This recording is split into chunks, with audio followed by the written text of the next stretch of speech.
Hello everyone, welcome back to my YouTube channel Education for All।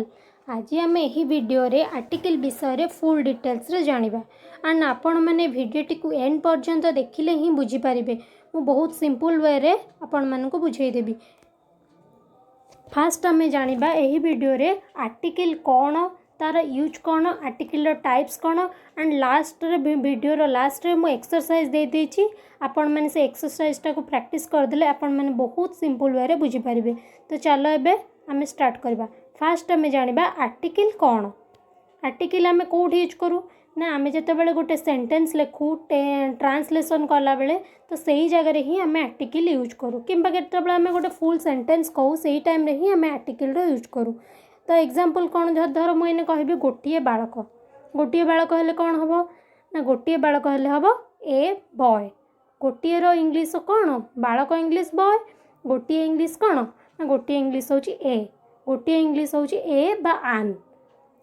जदि आमे दुईटी बालक लिखिबा सेठी हिजिबो कौन, टू बॉयज। जदि आमे चारटा बालक लिखिबा फोर बॉयज, तो गोटे रो अधिक हेले 2 4 3 एमती हबो। जदि आमर देथिबो ट्रांसलेशन एहा गोटिए बालक, तो सेठी आमे लिखिबा दिस इज ए बॉय। तो सही जगह रे आमे ए बा गोटिए जोड़ी थाए सिंगुलर, सिंगुलर जोड़ी थाए गोटिए जोड़ी बुझाए सही जगह रे ही आमे आर्टिकल ए बा आन रो यूज करथाउ। तो ए बा आन रो ए कोठी यूज करू, आमे आन कोठी यूज करू, सेटा आमे फुल डिटेल्स रे वीडियोटा को देखिले ही आपण जानि पारिबे। तो आर्टिकल कौन, फास्ट आमे जानिबा ना आर्टिकल होची काउंटेबल नाउन बा सिंगुलर नंबर जदि एक वचन होइतिबो तो सेमानंग पाखरे ए बा आन रो यूज होइथाय। जदि गोटे काउंटेबल नाउन, गोटे नाउन पूर्वरु ही हमर आर्टिकल यूज होबो। नाउन कौन, नाउन होची हमर पर्सन प्लेस थिंग नेम ए सब पूर्वरु ही आमे आर्टिकल यूज करबा। तो जदि मु एने कहिबी गोटे पेन, पेन पूर्वरु आमे कोन लिखिबा, गोटे पेन जदि लिखा हितो हम सेट लिखिबा ए पेन। तो सेहि पे मु एठी एग्जांपल दे दिछि। फास्ट मु लिखिछि कौन ना ए गर्ल। ए गर्ल रो मीनिंग कौन, गोटे झियो को ही सेटा बुझौछि। तापर लिखिली कौन आन ओल। आन ओल मान कौन, गोटे पेचा। तो एठी आन कौन पे लिखाला, ऊपर ए कौन पे लिखाला, सेटा आमे वीडियोटा देखिले ही जानि परिबा। एठी आन कौन पे यूज होला, एठी ए कौन पे यूज होला। तो वीडियोटा को देखिले जानि परिबा। नेक्स्ट आमे जानिबा एबे कौन ना आर्टिकल टाइप्स कौन। आर्टिकल केते टाइप्स एबे आमे जानिबा। आर्टिकल टाइप्स कौन ना, आर्टिकल होची हमर 2 टाइप्स। आर्टिकल हमर केते टाइप्स ना 2 टाइप्स। गोटे होची कौन, first one is definite article. Definite article second one is indefinite article. तो डेफिनाइट आर्टिकल कौन, डेफिनाइट आर्टिकल होची हमें दी को डेफिनाइट आर्टिकल कहता। इनडेफिनाइट आर्टिकल कौन हमर ना ए एंड आन। तो डेफिनाइट आर्टिकल डेफिनेशन कौन ना, जहाँ विषय रे हमें आगुरु जानिथिबा ताहा पाखरे हमें डेफिनाइट आर्टिकल यूज करथाउ बा दी यूज करथाउ। धर आमे गोटे जानिबा कौन, गोटे टेबल मान पर्टिकुलर टेबल विषय में कहबा द बॉय। जदि मु लिखिदेबी द बॉय, द बॉय माने कौन, धर गोटे सेई पिला गोटे बालक विषय में कहूँ, जो बालक को आम आगुरी जानिछे, जहाँ विषय में जानिछे। किंतु जदि आमे लिखिदेबा ए बॉय, ए बॉय माने जो भी किछि पुओ होइथिबो, आमे ताकू से पुओर पुओ किए कौन आमे किछि भी ता विषय में जानि ना। जदि आमे लिखिदेबा दी बॉय, सेटा पर्टिकुलर करदेव माने निर्दिष्ट बालक। धर राम हरि ए विषय राम ही पर्टिकुलर करदेला है। तो सेठी आमे डेफिनाइट आर्टिकल दी रो यूज करथाउ। Example the lion. The lion माने सबुतक लायन भितर गोटे लाइन को पर्टिकुलर कला। इनडेफिनाइट आर्टिकल कौन ना, जहाँ विषय आमे जानि न थाउ ता पाखरे आमे इनडेफिनाइट आर्टिकल यूज करू। इनडेफिनाइट आर्टिकल कौन ना ए बान। इनडेफिनाइट आर्टिकल कौन ना ए बान। आमे जदि कहबा ए लायन, ए लायन माने जो जे कौन से लायन को आमे इंडिकेट कले। तो क्लियर हो गला। तापरे नेक्स्ट आमे जानिबा कौन ना, फास्ट आमे जानिबा साउंड हमर केते प्रकार। साउंड हमर केते प्रकार ना, साउंड हमर 2 प्रकार। First one is vowel sound, second one is consonant sound. Vowel sound कौन, भावेल साउंड हमर कौन ओडिया रे, भावेल साउंड को ओडिया रे कहंती स्वर वर्ण। सेकेंड रे कॉन्सोनेंट साउंड रो ओडिया होची व्यंजन वर्ण। ओडिया रे हमें अ ठारू औ पर्यंत कौन कहू ना स्वर वर्ण कहिताऊ, आ क ठारू ल पर्यंत हमर व्यंजन वर्ण कहिताऊ। एबे मु जो सेंटेंस पढ़ी से सेंटेंस रे सेटा को आपण माने भलरे मन रखिथे जहाँकि आर्टिकल रो यूज कला बेले आपण को बहुत इजी हम। तो कौन सी शब्दर आरंभ रे जदि ए ई आई ओ यू यही 5टी भावल थी तो ता पाखे आम ए न बसैकी आन यूज करता कौन सी शब्द धर मुझे गोटे शब्द लिखी एबे गोटे शब्द लिखी धर ए लिखिली आस आस लिखिली आस रो स्टार्टिंग रे कौन अच्छी ना ए अच्छी यही 5टा भितर जहाँ बेले किसी अच्छी ना नहीं ए अच्छी तो आ पूर्वर आम कौन बसैबा ना आ पूर्वर आम आन बसईदेबा आन आस हो बुझीपारे। धर मुझे आउ गोटे वर्ड कहबी धर इन कह मु हैट हार्ट हार्ट लिखिदेली तो हार्ट पूर्वर हार्ट रे कौन अच्छी एच अच्छी भावल साउंड और भावल साउंड ना कॉन्सोनेंट साउंड कॉन्सोनेंट साउंड हेले तो यहाँ अच्छी एच पूर्वर कौन बसबा आमर ए आई ओ यू भितर तो किसी नहीं तो ता पूर्वर आम कौन बस ए बस ए हार्ट होबे आपण मैंने क्लीयर हो गले।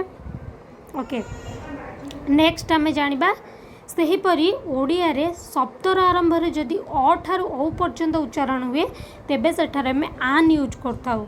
सेंटेंस को आउ थे मुझे रिपीट करुँच भलरे मन देकी बुझंतु। ओडिया रे शब्दर आरंभ रे अक्षर जदि अ ठारू औ पर्यंत शब्दर आरंभ अक्षर जदि अ ठारू औ पर्यंत उच्चारण हुए तेबे सेठारे भी आम आन रो यूज करथाउ। तो एग्जांपल देखंतु फास्ट वन लिखा है आन आवर आन अंकल ए यूनिवर्सिटी देखु मुझी ए ई आई ओ यू ए 5टा भावल जदि थी से आम आन बसवा किंतु मु लिखिदेली कौन ए यूनिवर्सिटी कौन पाई यूनिवर्सिटी पाखे तो मुझे आन यूज करते बिकज यू अच्छी तो हेटी कौन पाई ए न आन न बस कि ए मु लिखिली सेमती एच पाखरे एच आमर कौन एच तो आमर भावल ना 5टा भावल भितर ना एच से गोटे कॉन्सोनेंट सेठी मु कौन पाई ए न बसिक आन बसैली तो एबे मुझे आपण मानक बुझे दूचे टिके खाली ध्यान देके शुणु। आन आवर आवरटा आम आवरटा इंग्लीश रे लिखाई आम जो ओडिया लिखा से केमती लिखा ना आ स्टार्टिंग आमर कौन हो आवर आ उच्चारण हो तो से मु कौन लिखिली ना आ अच्छी बोली मुझे लिखिली कौन ना आन आवर लिखिली। सेहीपरि यूनिवर्सिटी यूनिवर्सिटी कौन यूनिवर्सिटी स्टार्टिंग अक्षर कौन यूनिवर्सिटी स्टार्टिंग अक्षर कौन ना यूनिवर्सिटी स्टार्टिंग रे आम यू अच्छी किंतु आम लिखिला बेले ओडिया रे केमती लिखू लिखू यूनिवर्सिटी तो यहाँ यू हो जाऊँ माने आमर हम ना मु कहली अ ठू औ पर्यंत होते जदि हम अ ठू औ पर्यंत हो ना तो सेठी आम कौन बसईदेले ए बसईदेले। एबे क्लीयर है आपण मैंने से आपर जो वीडियो रे हमर एक्सरसाइज अच्छी सेटा को देखिले ही बुझीपारे। तो चलते आम एक्सरसाइज पार्ट को जीवा। एबे देखंतु एक्सरसाइज फास्ट रे लिखाई आन आस पाखे कौन बसबो कहतु आन आस पाखे कौन बसबो ना एठी आन यूज हम कौन पाई ना ए अच्छी आस भी आमर उच्चारण भी होची आस आ सेठी आम हेड बसैले कौन आन। तापर नेक्स्ट लिखाई डैश पिक कौन हम ना पी अच्छी पीटा आमर भावल रे जाऊनी ए ई आई ओ भितर किसी भी कौन जाऊनी तो सेठी आम कौन बसईदेबा ना ए बसईदेबा। क्लीयर। ओके नेक्स्ट आम जा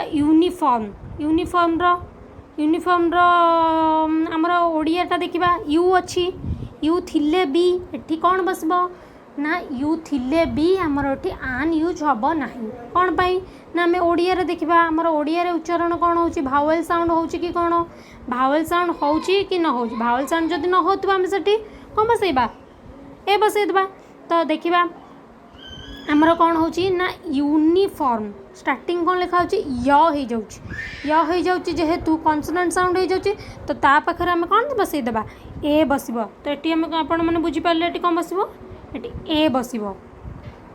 तो नेक्स्ट लिखाई कौन ना डैश ऑनेस्ट मैन एच रे स्टार्ट हुए कि आमर उच्चारण रे कौन हुए ना ऑनेस्ट मैन कौन उच्चारण है ना अ उच्चारण है ऑनेस्ट से एटी कौन बसब ना कौन बसब आन बसीज कौन यूज हम ना आन ऑनेस्ट मैन।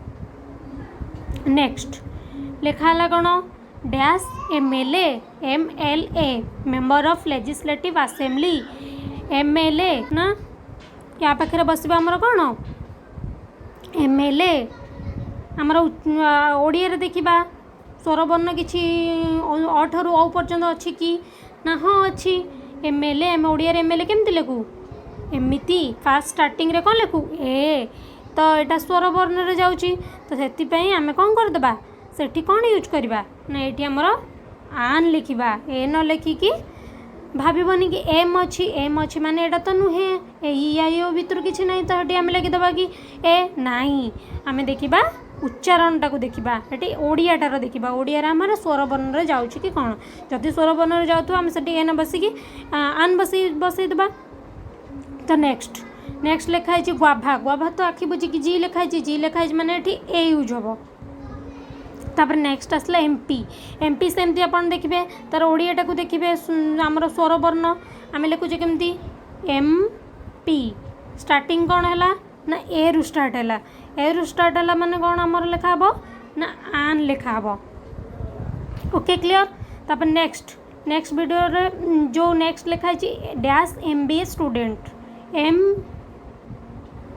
MBA स्टार्टिंग रे कौन रहिला आमर कौन रहा ना स्वरवर्ण रहा ए तो ए रु ए भॉइस रु आसला माने तो सेठी आम लिखिदबा कौन लिखा ना आन ए न बसिकी आमर आन यूज है। क्लियर है। तो जदि आपण माने मो वीडियो रू किछि नॉलेज पाइले तो वीडियोटी को लाइक शेयर सब्सक्राइब करने को जमा भी भूलिबेनी। तो नेक्स्ट वीडियो रे मु आपण मानकु दी रो यूज सिंपल वे रे बुझेदेवी। तो आज वीडियोटी लेंथी हो से मु आज ए आन क्लीयर करदेली। आ नेक्स्ट वीडियो रे मु बहुत एक्सरसाइज भी आनिबी ए आन यूज उपरे जोटा कि सेंटेंस भितर थी। आज तो एमती माने डैश देकी गोटे वर्ड देकी कली नेक्स्ट वीडियो रे मु सेंटेंस भितर यूजटा को आनिबी वीडियो रे बहुत सारा प्रैक्टिसेस आनिबी एक्सरसाइज आनिबी। तो मो वीडियो रे आपण माने जोड़ी रहिले ही आपण माने भलरे क्लियरली बुझी पारिबे। तो आउ गोटे पार्ट रे मु दी रो यूज विषय रे आपण मानकु बतै देबी। Thank you. जय जगन्नाथ।